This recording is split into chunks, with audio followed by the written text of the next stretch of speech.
this is Fabiana. Today I'm going to interview Jack Charters here. He's from Chartfords, and well, he is going to explain us how Chartfords came about and what Chartfords is actually. Jack, you're in Holland these few days, and you are trying to help us present Chartfords as a company and as an opportunity. But could you explain a little bit more about it? Yeah, sure. Sort of where Chartfords comes from is my first venture into referral marketing on network marketing was back in 2001. And I'd been in traditional business most of my working life.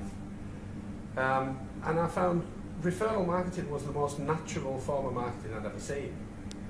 But I also felt there was problems with it. I just felt that it could have been done better. I found that there's been some companies out there that weren't so ethical, and sometimes the whole thing can get a little cynical. So we looked at the markets in depth. The first thing we researched was product. And one of the first things we found out is whenever you're selling something, if you want a company to last, to have any longevity, is the product that you sell has to stand alone, which means that it has to sell without an incentive to buy. What we do in network type marketing or referral marketing, we give people an incentive to buy from us. But for the product to be a standalone product, you need to be able to show that the product sells without any incentive to buy. So we wanted to have a standalone product, and behind that to put a compensation plan, if you like, for members. Because we were going to have the standalone product, the next thing that we researched was a business needs to show that it's trading solvently at all times. And in order to do that, you need to have a controlled process for the payments. You know how much money comes in, so you can work from there how much exactly you can pay out. So because we had a controlled process and a standalone product, the next step for us, because some of the things that I didn't like about referral marketing, was exaggeration. I just felt in some areas there's a lot of exaggeration gets involved. So we made the business transparent. We thought if we're going to have a controlled process, why not let people see that it's a controlled process? So let's make the business transparent, so as everyone can see exactly what's happening for everyone else within the program. So, and we wanted a product that was universal. And I was lucky to get involved with some good businessmen, and we looked around the market. One of our directors has been an art dealer for most of his life. And I must admit, in the early days, I'd always enjoyed art, and I'd always looked at art, but never looked at it as a product that I could see myself being involved in on a sales point of view. But the more I looked, I discovered it's a product that everyone has. And often they don't realise. I've actually sat in people's houses, talked to them about art, and they'll say to me, I don't know anything about art. And I'll say, well, you've got lots of it. And they look a little puzzled sometimes. And I say, well, on the walls behind you. Everywhere. Everyone has art. And so it was a universal product. Within Chartfords, within the system, we do intend to introduce other products as we go down the road with the system. But we started with art, and it is a universal product, and people enjoy it. But all products that we sell, all products that you find in the gallery, are value for money standalone products. So that was the first thing that we want to put in place. And then, as I say, put a plan together that was transparent, so as everyone could see exactly what's going on. That's pretty much where Chartfords come from. Yes, because I think you must have had some experiences before that it didn't work. Well, other concepts didn't work. I was lucky in that I got involved in network marketing and was quite successful.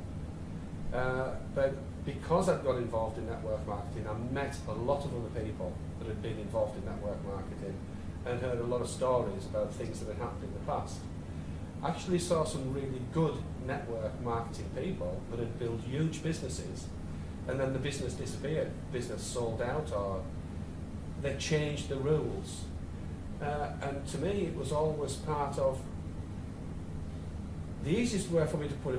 Whenever a new network market comes to be, they're trying to be a little better than the one that there's been before.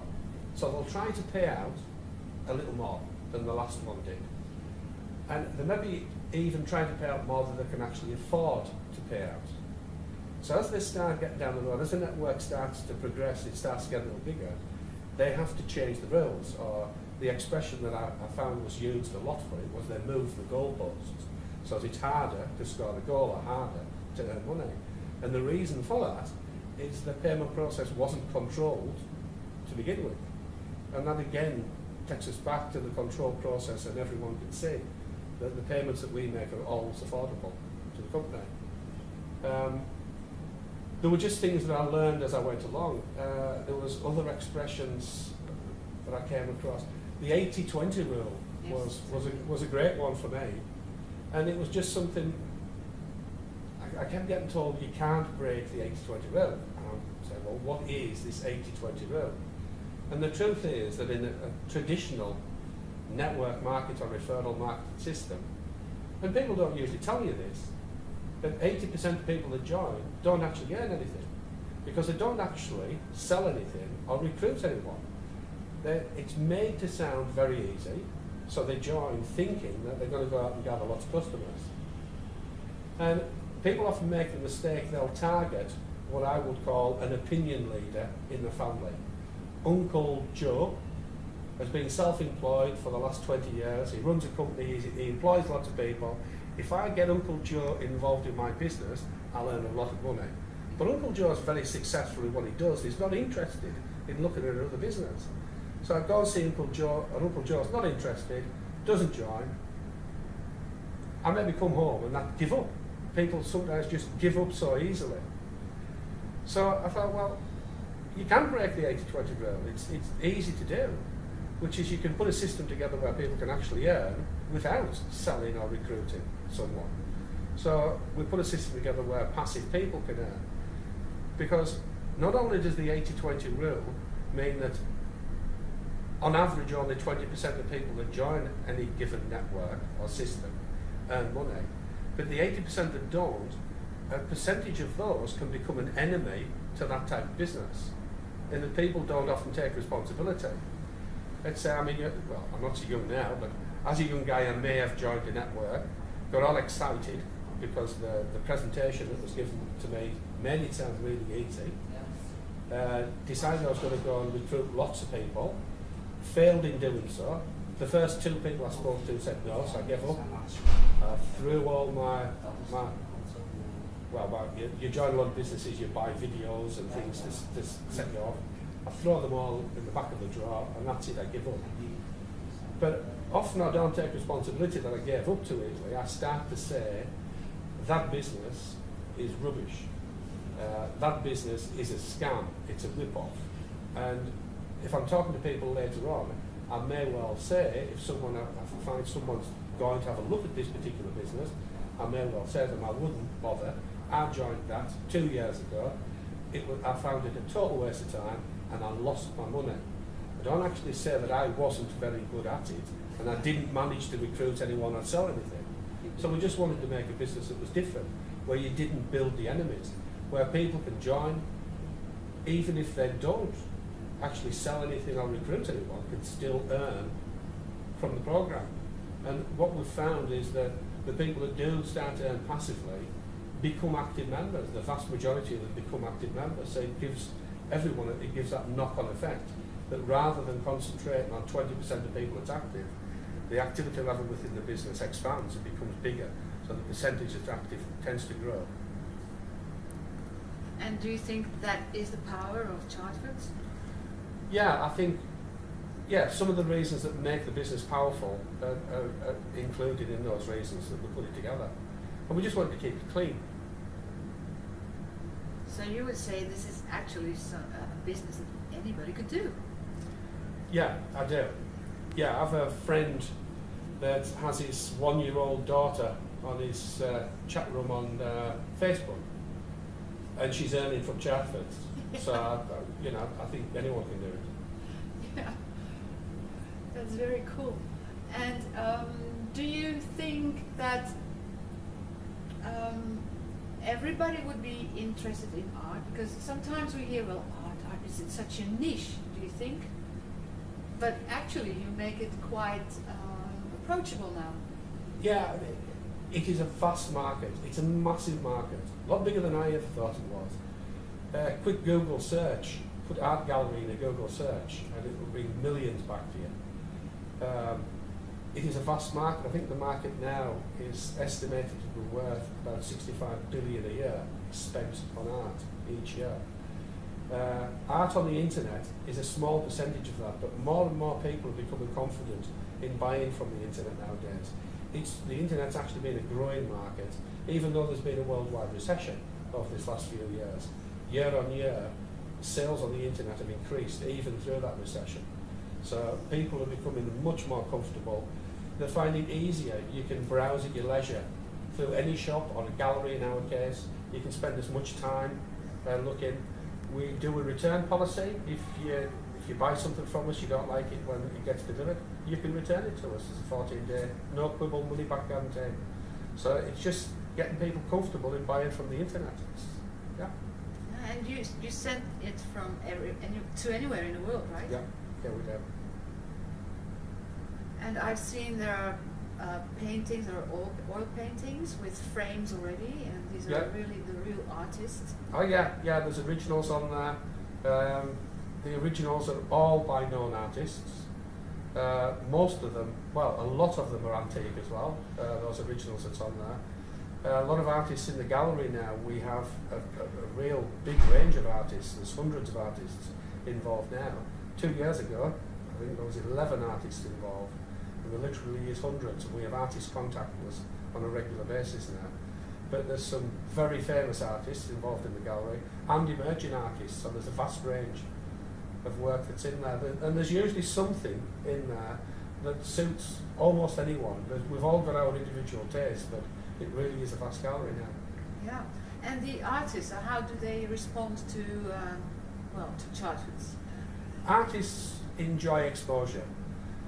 They like to see their work being admired and shown around the world, and we offer them that window. You know, Chartfords is now, well, we've got members in quite a lot of countries. I couldn't say the business was being developed in a lot of countries, but there's members now in quite a lot of countries. I think 30 or 40 different countries got members in. But still there's only, I think, 5,300 members in the world at the moment. So the company itself is just young, it's just a baby. But we're expanding now. You know, we've just been translating the presentations that we use into different languages. They were all in English to begin with. We've now got presentations, well, there's a Dutch presentation, just gone online. German presentation is now online. There's a French one coming on, I hope, within the next couple of days. There's already Swedish and Polish on there. So as we develop into different countries, we can make it user-friendly for the people in those countries. Is it expanding fast? It is now. The first 3 years was quite slow, but we didn't want to do it artificially. Very often when a new market launches, someone, a known and well-experienced networker, will be paid to launch the business. And again, we didn't want to do that. Me and some friends, I don't know whether this film's known about out here so much, but there's a film called Field of Dreams. And Kevin Costner stars in it. And it's an American film, and it's about baseball players from generations ago. And this guy has a farm, and he chops all his crops down and builds a big baseball field. And people think he's gone crazy. And in this dream he has, it's just build it and they will come. And sure enough, all these baseball players appeared in this film. And that was the expression we used. If we build it and we've got the business right, then the experienced people will come. They'll come along. This is my second visit out to the Netherlands. We're here just a little before Christmas, and the business is starting to develop out here great, you know. We're having fun with it. It's now started to really move, so it's becoming fun. Yes. What is your goal with the company, with the idea? I met some really good people years ago when I first got involved in network marketing, some really hard-working people that had built some really big businesses that I felt deserved something that would give to them out of this type of business. basically what they work for, and I felt we could put something together that could do that.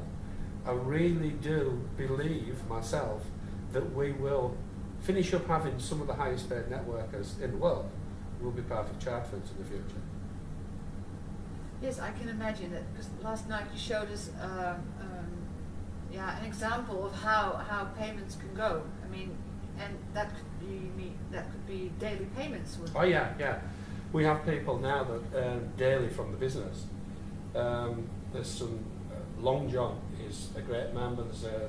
He's based in the UK. Another guy that joined just I think it's the anniversary of him joining this next month, and he'll have been a member for 2 years. And they earn money on a really regular basis now from the business. But I don't try and say people it's easy. If you do decide to do some business, to get it going is the most difficult part. But once you get it moving, it becomes fun. And you earn money with your friends. That's the idea. You know, the business is designed so as if you introduce someone to Chartfords, you want them to earn from the program, because you're not going to earn from them unless they're earning from the program. And that's the thing behind it. You know, you tend to earn together. Rather than earning from your friends, you tend to be earning with them. And that was the idea behind it. Yeah, that's a great sentence. Really. That even goes back to the company. From a company point of view as well. Any other business that someone's shown me is they want you to pay your membership fee when you join up, and you pay it again the following year. Or some businesses, you pay a monthly subscription for the site or whatever. We put this together. You will only pay a membership when we know the business works for you. You must have earned a minimum of $1,000 with us before we'll ever charge you a membership. It's fair. And your membership will be free, totally free, until you've earned that. And from there we charge $250 a year membership, which I don't think is an awful lot. So we want you to earn, we want you to be successful, because we want you to pay your membership fee. Yeah. Simple, actually. Yeah. The name Chartfords. How did you come about this name? Well, we did throw quite a lot of ideas around, but the curator of the gallery, who's one of our business partners, his name is Barry Sapsford, and my name's Jack, or John actually, is the name I was christened, Charters. So it's part of my name and part of Barry's name we came up with, Chartfords. It just had a ring with it. People seem to like it, so that's where the name came from. Yeah, it's compliant, so it's very nice, I have to say that. Well, thank you, Jack. You're welcome. I don't know if you want to share something else with us, and or maybe you have a message for the people that listen to the video. I think we've probably covered most of the things. If there's any other questions you have, please feel free. Okay, well, maybe for now, maybe next time we get back to you. Yeah, that's good. Thank you. Thank you.